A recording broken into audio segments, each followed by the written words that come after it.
Legends from Haerjedalen. Tuesday, October 4th. The boy had had 3 days' travel in the rain and mist, and longed for some sheltered nook where he might rest awhile.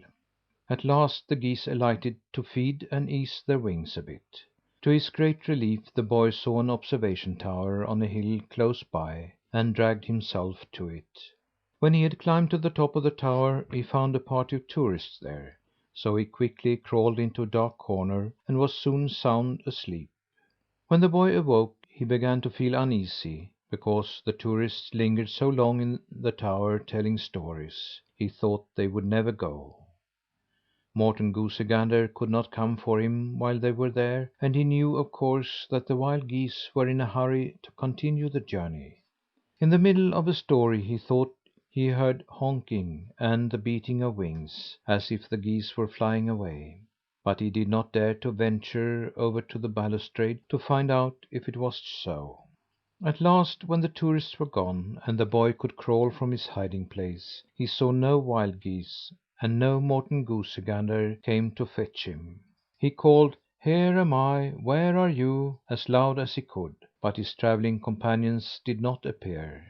Not for a second did he think they had deserted him, but he feared that they had met with some mishap, and was wondering what he should do to find them, when Bataki, the raven, lit beside him.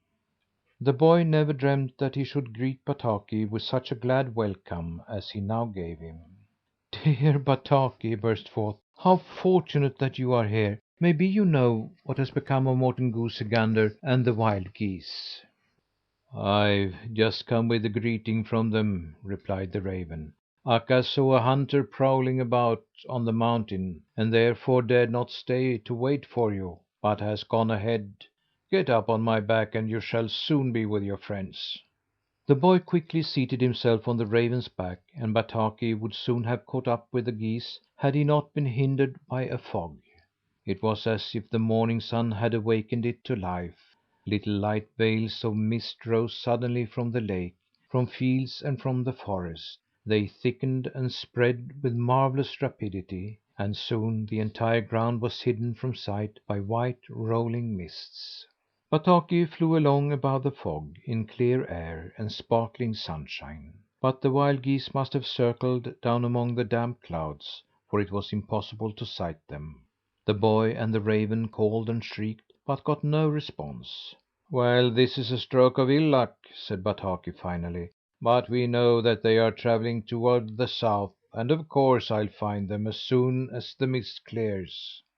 The boy was distressed at the thought of being parted from Morten Goosey Gander just now, when the geese were on the wing, and the big white one might meet with all sorts of mishaps. After Thumbietot had been sitting worrying for 2 hours or more, he remarked to himself that thus far there had been no mishap, and it was not worth while to lose heart. Just then he heard a rooster crowing down on the ground, and instantly he bent forward on the raven's back and called out: "What's the name of the country I'm travelling over?" "It's called Haerjedalen, Haerjedalen, Haerjedalen," crowed the rooster. "How does it look down there where you are?" the boy asked. "Cliffs in the west, woods in the east, broad valleys across the whole country," replied the rooster. "Thank you!" cried the boy. "You give a clear account of it." When they had travelled a little farther, he heard a crow cawing down in the mist. "What kind of people live in this country?" shouted the boy. "Good, thrifty peasants," answered the crow. "Good, thrifty peasants." "What do they do?" asked the boy. "What do they do?" "They raise cattle and fell forests," cawed the crow. "Thanks," replied the boy. "You answer well." A bit farther on he heard a human voice yodeling and singing down in the mist. "Is there any large city in this part of the country?" the boy asked. "What? What? Who is it that calls?" cried the human voice. "Is there any large city in this region?" the boy repeated. "I want to know who it is that calls!" shouted the human voice. "I might have known that I could get no information when I asked a human being a civil question," the boy retorted.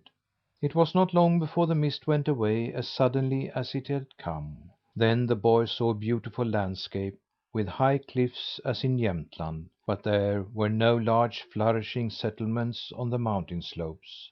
The villages lay far apart, and the farms were small. Bataki followed the stream southward till they came within sight of a village. There he alighted in a stubbed field and let the boy dismount.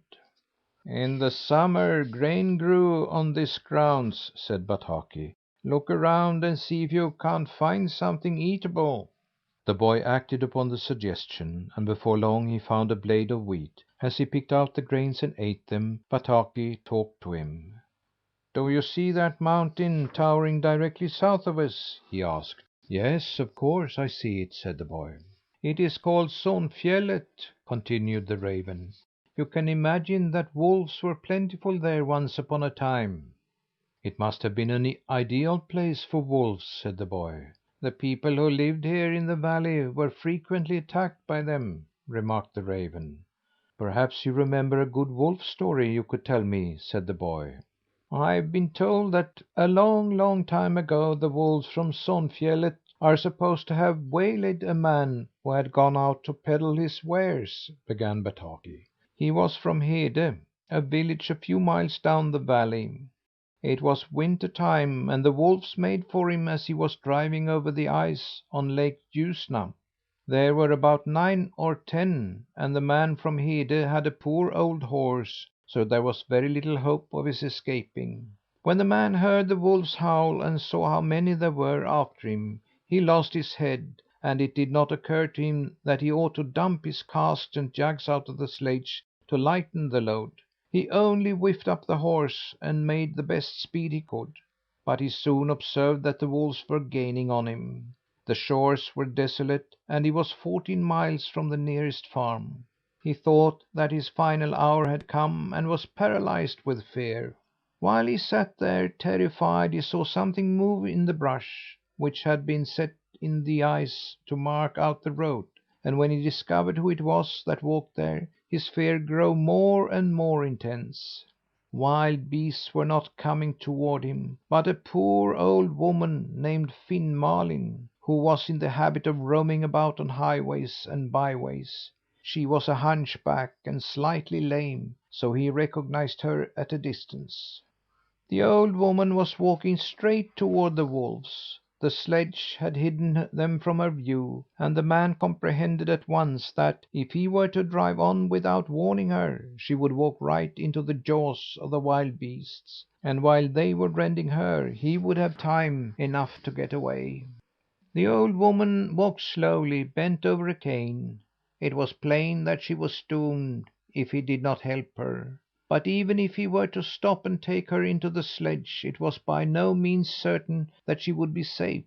More than likely the wolves would catch up with them, and he and she and the horse would all be killed. He wondered if it were not better to sacrifice one life in order that two might be spared. This flashed upon him the minute he saw the old woman. He had also time to think how it would be with him afterward, if perchance he might not regret that he had not succoured her, or if people should some day learn of the meeting and that he had not tried to help her. It was a terrible temptation. "I would rather not have seen her," he said to himself. Just then the wolves howled savagely. The horse reared, plunged forward, and dashed past the old beggar woman. She, too, had heard the howling of the wolves, and as the man from Hede drove by, he saw that the old woman knew what awaited her. She stood motionless, her mouth open for a cry, her arms stretched out for help. But she neither cried nor tried to throw herself into the sledge. Something seemed to have turned her to stone. "It was I," thought the man. "I must have looked like a demon as I passed." He tried to feel satisfied now that he was certain of escape, but at that very moment his heart reproached him. Never before had he done a dastardly thing, and he felt now that his whole life was blasted. "Let come what may," he said, and reined in the horse. "I cannot leave her alone with the wolves." It was with great difficulty that he got the horse to turn. But in the end he managed it and promptly drove back to her. "Be quick and get into the sledge," he said gruffly, for he was mad with himself for not leaving the old woman to her fate. "You might stay at home once in a while, you old hag," he growled. "Now both my horse and I will come to grief on your account."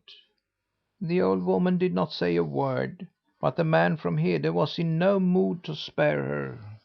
"The horse has already tramped 35 miles to day, and the load hasn't lightened any since you got up on it," he grumbled, "so that you must understand he'll soon be exhausted." The sledge runners crunched on the ice, but for all that he heard how the wolves panted, and knew that the beasts were almost upon him. "It's all up with us," he said. "Much good it was either to you or to me, this attempt to save you, Finn Malin." Up to this point the old woman had been silent, like one who is accustomed to take abuse, but now she said a few words. "I can't understand why you don't throw out your wares and lighten the load. You can come back again to morrow and gather them up." The man realized that this was sound advice, and was surprised that he had not thought of it before. He tossed the reins to the old woman, loosed the ropes that bound the casks, and pitched them out. The wolves were right upon them, but now they stopped to examine that which was thrown on the ice, and the travellers again had the start of them. "If this does not help you," said the old woman, "you understand, of course, that I will give myself up to the wolves voluntarily, that you may escape." While she was speaking, the man was trying to push a heavy brewer's vat from the long sledge. As he tugged at this he paused, as if he could not quite make up his mind to throw it out, but in reality his mind was taken up with something altogether different. "Surely a man and a horse who have no infirmities need not let a feeble old woman be devoured by wolves for their sakes," he thought. "There must be some other way of salvation. Why, of course there is. It's only my stupidity that hinders me from finding the way."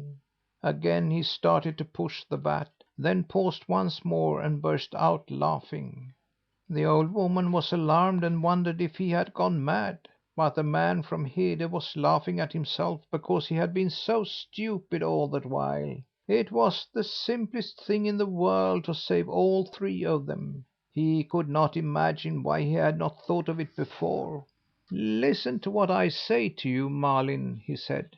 "It was splendid of you to be willing to throw yourself to the wolves. But you won't have to do that, because I know how we can all three be helped without endangering the life of any. Remember, whatever I may do, you are to sit still and drive down to Linsäll. There you must waken the townspeople, and tell them that I am alone out here on the ice, surrounded by wolves, and ask them to come and help me." The man waited until the wolves were almost upon the sledge. Then he rolled out the big brewer's vat, jumped down, and crawled in under it. It was a huge vat, large enough to hold a whole Christmas brew. The wolves pounced upon it and bit at the hoops, but the vat was too heavy for them to move. They could not get at the man inside. He knew that he was safe and laughed at the wolves. After a bit he was serious again. "For the future, when I get into a tight place, I shall remember this vat, and I shall bear in mind that I need never wrong either myself or others, for there is always a third way out of a difficulty if only one can hit upon it." With this Bataki closed his narrative.